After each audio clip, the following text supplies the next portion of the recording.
ଆଜିର ଏହି ଭିଡ଼ିଓଟି ବହୁତ ହିଁ ମହତ୍ତ୍ୱପୂର୍ଣ୍ଣ ରହିଅଛି ମେଷ ରାଶିର ବ୍ୟକ୍ତିବିଶେଷମାନଙ୍କ ପାଇଁ।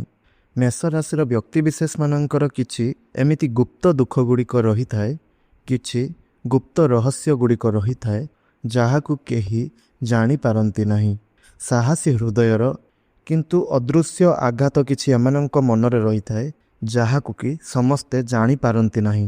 ମେଷ ରାଶିର ବ୍ୟକ୍ତିବିଶେଷମାନେ ସମସ୍ତଙ୍କୁ ତ ସାହାଯ୍ୟ କରିଥାନ୍ତି, କିନ୍ତୁ ଯେତେବେଳେ ସେମାନଙ୍କୁ ସାହାଯ୍ୟ ଦରକାର ପଡ଼ିଥାଏ ସେତେବେଳେ କେହି ନଥାଏ। କାହିଁକି ଏପରି ହୋଇଥାଏ?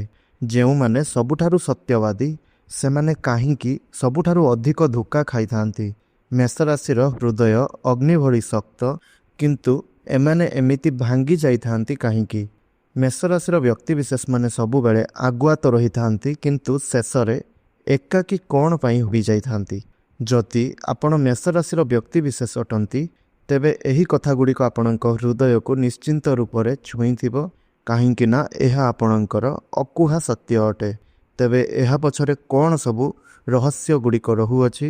ଦୁଃଖର ମୂଳ କାରଣ କ'ଣ? କାହିଁକି ଏପରି ଦୁଃଖ ଗୁଡ଼ିକ ଆପଣଙ୍କୁ ମିଳିଥାଏ? ସମସ୍ୟା ମଧ୍ୟରେ କାହିଁକି ରହିଥାନ୍ତି? ଆସନ୍ତୁ ବିଶ୍ଳେଷଣ କରିବା କି କ'ଣ ସବୁ କାରଣ ଗୁଡ଼ିକ ରହୁଅଛି। ମେଷ ରାଶି ହେଉଛନ୍ତି ଅଗ୍ନିତତ୍ତ୍ୱର ରାଶି। ଏହାର ଅଧିପତି ଗ୍ରହ ହେଉଛନ୍ତି ମଙ୍ଗଳ। ମଙ୍ଗଳ ସାହସ, ଉତ୍ସାହ ଏବଂ ଯୁଦ୍ଧର ଶକ୍ତି ପ୍ରଦାନ କରିଥାନ୍ତି। ମେଷ ରାଶିର ଲୋକ କେବେ ବି ଭୟ ପାଆନ୍ତି ନାହିଁ। ସେମାନେ ସବୁବେଳେ ଆଗକୁ ବଢ଼ିବାକୁ ଚାହିଁଥାନ୍ତି, କିନ୍ତୁ ଏହି ଆଗୁଆ ସ୍ୱଭାବ ହିଁ ଏମାନଙ୍କୁ ସମୟ ସମୟରେ ଏକାକୀ କରିଦେଇଥାଏ। ମେଷ ରାଶିର ବ୍ୟକ୍ତି ଆଗକୁ ତ ଦୌଡ଼ିଥାନ୍ତି, କିନ୍ତୁ ପଛକୁ ଦେଖିବାର ସମୟ ନଥାଏ। ଏମାନଙ୍କଠାରୁ ପଛରେ ଥିବା ଲୋକ ଧୀରେ ଧୀରେ ଅଲଗା ହୋଇଯାଇଥାନ୍ତି। ଏହି କଥା ଏମାନେ ଜାଣିପାରନ୍ତି ନାହିଁ। ଶେଷକୁ ଏମାନେ ଏକଲା ହୋଇଯାଆନ୍ତି। ଅତ୍ୟଧିକ ସତ୍ୟବାଦୀ, ଅତ୍ୟଧିକ ସାହସୀ ଏମାନଙ୍କୁ ଯାହା ଧୋକା ମିଳିଥାଏ, ତ ଏହାର ପ୍ରଥମ କାରଣ ହୋଇଥାଏ ମେଷ ରାଶିର ବ୍ୟକ୍ତିବିଶେଷମାନେ ମନରେ ଯାହା ଥାଏ ସେହି କଥା କହିଥାନ୍ତି। ସେମାନେ ମିଥ୍ୟା ଓ ଚାଲାକିପଣକୁ ପସନ୍ଦ କରନ୍ତି ନାହିଁ, କିନ୍ତୁ ଏହି ସଫା ସ୍ୱଭାବ ହିଁ ଏମାନଙ୍କୁ ଦୁଃଖ ଦେଇଥାଏ, କାହିଁକି ନା ସମସ୍ତେ ସତ୍ୟକୁ ସହିପାରନ୍ତି ନାହିଁ। ମେଷ ରାଶିର ବ୍ୟକ୍ତିବିଶେଷମାନେ ସତ୍ୟ କହିଦେଇଥାନ୍ତି, ଏଥିପାଇଁ କିଛି ଅଜଣା ଶତ୍ରୁମାନେ ଏମାନଙ୍କର ବନି ଯାଇଥାନ୍ତି। ମେଷ ରାଶିର ସତ କହିବାର ସ୍ୱଭାବ ହିଁ ଏଥିପାଇଁ ଏମାନଙ୍କର କିଛି ଅଜଣା ଶତ୍ରୁ ଆପେ ଆପେ ଏମାନଙ୍କର ତିଆରି ହୋଇଯାଇଥାନ୍ତି।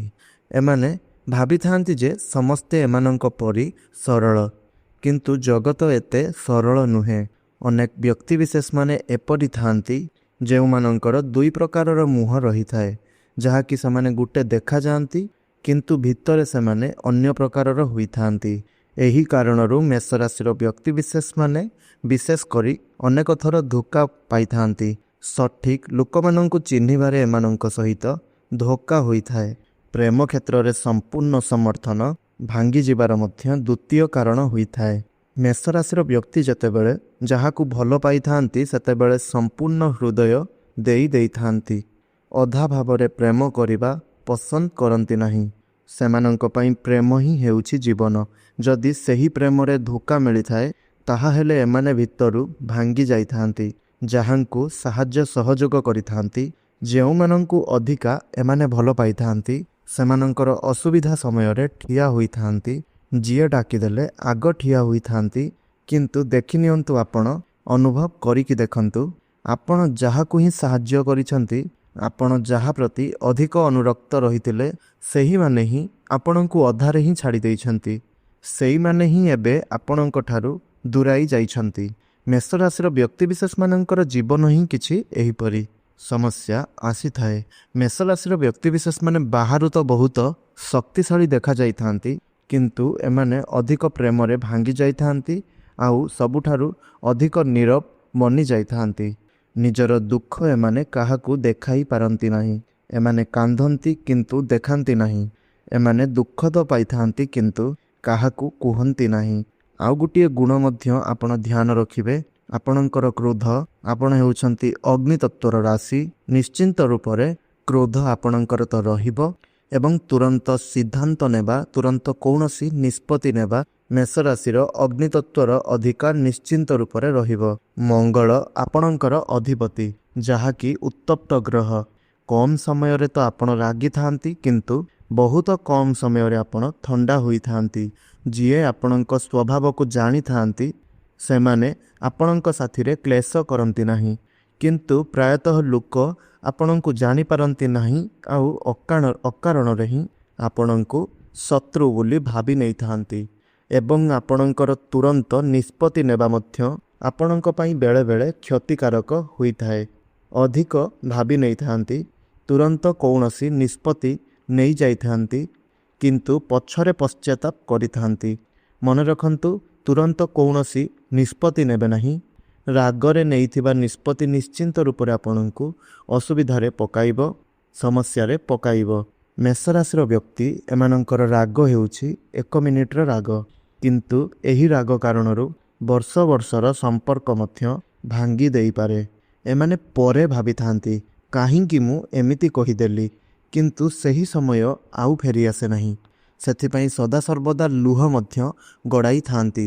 କାର୍ଯ୍ୟକ୍ଷେତ୍ରରେ ମଧ୍ୟ ଏମାନଙ୍କୁ ଧୋକା ମିଳିଥାଏ। ଏମାନେ କାମରେ ଖୁବ୍ ପରିଶ୍ରମୀ। ଏମାନେ ନେତୃତ୍ୱକୁ ଖୁବ୍ ଭଲ ପାଇଥାନ୍ତି।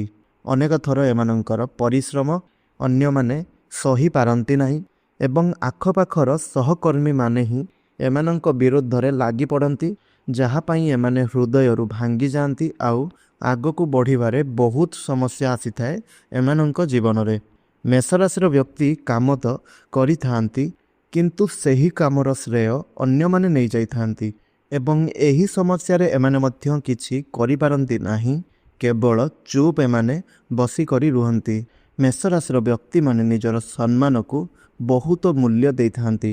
ସେମାନେ ଭାଙ୍ଗି ଯାଇଥାନ୍ତି ବରଂ କେବେ ବି ନଇଁ ନଥାନ୍ତି, କିନ୍ତୁ ବେଳେବେଳେ ଏହି ଗର୍ବ କାରଣରୁ କିଛି ସମ୍ପର୍କ ଭାଙ୍ଗି ଯାଇଥାଏ। ଏହି କଥା ଗୁଡ଼ିକ ମଧ୍ୟ ମନେ ରଖନ୍ତୁ। ମେଷରାଶିର ବ୍ୟକ୍ତି କେବେ ବି ନଇଁ ନଥାନ୍ତି। ମେଷରାଶିର ବ୍ୟକ୍ତିବିଶେଷମାନଙ୍କର କିଛି ଗୁପ୍ତ ଦୁଃଖ ଯାହାକି ରହିଅଛି। ମେଷରାଶିର ବ୍ୟକ୍ତି ସମସ୍ତଙ୍କର ସମସ୍ୟା ସମାଧାନ କରିଥାନ୍ତି, ସମସ୍ତଙ୍କ ବିଷୟରେ ଚିନ୍ତା କରିଥାନ୍ତି। ସମସ୍ତେ କିପରି ଭଲରେ ରୁହନ୍ତୁ, ସମସ୍ତଙ୍କ ସହିତ ସମ୍ପର୍କ କିପରି ଭଲରେ ରହୁ, ଏହିସବୁ ବିଷୟରେ ତ ଚିନ୍ତା କରିଥାନ୍ତି, କିନ୍ତୁ ନିଜର ସମସ୍ୟା କାହାକୁ ବି କହିପାରନ୍ତି ନାହିଁ। କେଉଁଠି ଲଟକିକି ରହୁଅଛି ଆପଣଙ୍କର ସମସ୍ୟା, କେଉଁଠି ସମସ୍ୟା ରହୁଅଛି ଠିକ୍ ପଏଣ୍ଟ ଜାଗାକୁ କାହାକୁ ଜାଣନ୍ତି ନିଜେ, ହେଲେ କାହାକୁ କହିପାରନ୍ତି ନାହିଁ। ସେଥିପାଇଁ ଏମାନେ ତ ଏମାନଙ୍କ ଭିତରେ ହିଁ ଭାଙ୍ଗି ଯାଇଥାନ୍ତି। ଶକ୍ତିଶାଳୀ ଭାବରେ ବାହାରକୁ ତ ନିଶ୍ଚୟ ରୂପରେ ଦେଖାଇଥାନ୍ତି, କିନ୍ତୁ ଭିତରେ ଅନେକ ଆଘାତ ଏମାନଙ୍କର ଲୁଚିଥାଏ। ମେଷରାଶିର ବ୍ୟକ୍ତି ହସିଥାନ୍ତି, କିନ୍ତୁ ଏମାନଙ୍କର ହସରେ ପଛରେ ଅନେକ ଅକୁହା କାହାଣୀ ଗୁଡ଼ିକ ଲୁଚିକରି ରହିଥାଏ। ତ ଆପଣ କ'ଣ କରିବେ? କ'ଣ କରିବା ଦ୍ୱାରା ଏହି ଯେଉଁ ସବୁ ଆପଣଙ୍କ ଜୀବନରେ ଛୋଟିଆ ଛୋଟିଆ ସମସ୍ୟା ଗୁଡ଼ିକ ରହୁଛି, ଆପଣ ଏଥର ବଞ୍ଚାଇବା ପାଇଁ କ'ଣ କରିବେ? ତ ମନେ ରଖନ୍ତୁ, କେବେ ବି ଆପଣ ଆପଣଙ୍କ ଜୀବନରେ ଧ୍ୟାନ ରଖନ୍ତୁ, ଏହି କଥାକୁ ଲେଖିକରି ରଖନ୍ତୁ। ଏହି 5ଟି କଥା ଆପଣ ଆପଣଙ୍କ ଡାଏରୀରେ ମେଣ୍ଟେନ୍ କରନ୍ତୁ ବା ସଦାସର୍ବଦା ମନେ ରଖନ୍ତୁ। ଏହି 5ଟି କଥାକୁ କେବେ ବି ଆପଣ ଏହି କଥାକୁ ଭାଙ୍ଗିବେ ନାହିଁ। ଯଦି ଆପଣ ସୁଖ ଶାନ୍ତିରେ ରହିବାକୁ ଚାହୁଁଛନ୍ତି, ଜୀବନରେ କିଛି ଉନ୍ନତି କରିବାକୁ ଚାହୁଁଛନ୍ତି, ଯଦି ଜୀବନରେ ସମୃଦ୍ଧି ପ୍ରାପ୍ତ କରିବାକୁ ଚାହୁଁଛନ୍ତି, ଯେକୌଣସି ଦିଗରେ ସଫଳତା ପ୍ରାପ୍ତ କରିବାକୁ ଚାହୁଁଛନ୍ତି, ତେବେ ଏହି 5ଟି କଥାକୁ ଗଣ୍ଠି ବାନ୍ଧି କରି ରଖନ୍ତୁ। ତୁରନ୍ତ ବିଶ୍ୱାସ କାହା ଉପରେ କରିବେ ନାହିଁ। ଯିଏ ମିଠା କଥା କହୁଛି ତା ମାନେ ନୁହଁ କି ସେ ଭଲ ଲୋକ। ମିଠା ମିଠା କହୁଥିବା ଲୋକ ମଧ୍ୟ ବେଳେବେଳେ କଟୁ ଲାଗିଥାନ୍ତି ଏବଂ ମିଠା ଲାଗୁଥିବା କଥା ମଧ୍ୟ ଶତ୍ରୁଙ୍କର ହୋଇପାରେ। ଏହି କଥା ଗୁଡ଼ିକ ମଧ୍ୟ ଆପଣ ମନେ ରଖନ୍ତୁ। ତୁରନ୍ତ କାହା ଉପରେ ବି ବିଶ୍ୱାସ କରିବେ ନାହିଁ। ଅତି ବିଶ୍ୱାସ କାହା ସହିତ କରନ୍ତୁ ନାହିଁ। ଅତି ମିଳାମିଶା କାହା ସହିତ କରନ୍ତୁ ନାହିଁ। ନିଜ ଉପରେ ବିଶ୍ୱାସ ରଖନ୍ତୁ। ନିଜକୁ ଉନ୍ନତି କରିବା ପାଇଁ ଚେଷ୍ଟା କରନ୍ତୁ। ତାହା ସହିତ ତୃତୀୟ କଥା ମନେ ରଖନ୍ତୁ କି ରାଗରେ କୌଣସି ନିଷ୍ପତ୍ତି ନେବେ ନାହିଁ, କୌଣସି ସିଦ୍ଧାନ୍ତ ନେବେ ନାହିଁ। କ୍ରୋଧ ସମୟରେ କୌଣସି ବି ନିଷ୍ପତ୍ତି ନେବେ ନାହିଁ। ଯଦି ଦେଖୁଛନ୍ତି ଆପଣଙ୍କ ମନରେ ଅନେକ କ୍ରୋଧ ରହୁଅଛି, ସେହି ସମୟରେ ଚୁପ୍ ରହିଯାଆନ୍ତୁ, କାହାକୁ କିଛି କୁହନ୍ତୁ ନାହିଁ। କ୍ରୋଧ ସମୟରେ ଆପଣଙ୍କ ପାଟିରୁ କିଛି ଭୁଲ ଶବ୍ଦ ବାହାରିପାରେ। ତାହା ସହିତ ଲଭ୍ କ୍ଷେତ୍ରରେ, ପ୍ରେମ କ୍ଷେତ୍ରରେ ଟିକିଏ ସମୟ ନିଅନ୍ତୁ। ଯଦି ଆପଣ କିଛି ପାର୍ଟନର ବାଛୁଛନ୍ତି, जदि आपण किछि पार्टनर बाछि सारिछंती तेबे भल कथा आपण सही विषय रे किछि चिंता विचार करंतु। जदि बाछि नाहंती एबे बाछिबाकू जाउछंती जेउ माने न्यू अछंती लव लाइफ क्षेत्र रे से माने लव क्षेत्र रे टिके समय नियंतु भल भावरे चिंता विचार करंतु। मने रखंतु गोटिए जीवन साथी आपणकर संपूर्ण जीवन को परिवर्तन करी रखिदेव। जदि जीवन साथी ठीक होइतिबो आपण केते जे ऊपर को उठी जिवे जीवन रे केते जे सफलता समृद्धि प्राप्त करिवे ताहा केही भी कहि परिवे नाही। किंतु जदि खराब जीवन साथी पड़ीगला केबे भी खराब जीवन साथी आपणकर सम्मुख को आसीगला आपणक जीवन रे बांधी हुई रहीगला आपण आगकू उठी पारिबे नाही आपण आगकू बढ़ी पारिबे नाही। सदा सर्वदा तळकू चलिबे किंबा समगति रे रहीजिबे आउ आपण उठी पारिबे नाही।